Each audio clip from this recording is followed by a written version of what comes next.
Hey guys, and welcome back to this channel. In this video I'll be showing you guys how you can add songs to Spotify mobile. So you are going to search for the song that you want to basically add. I'm just going to choose one from here,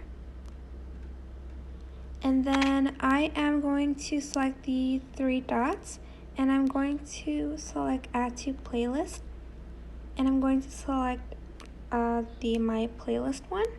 Go to your library and go to your playlist or your like songs. Even you don't have to like put it in a playlist, you can just like the song.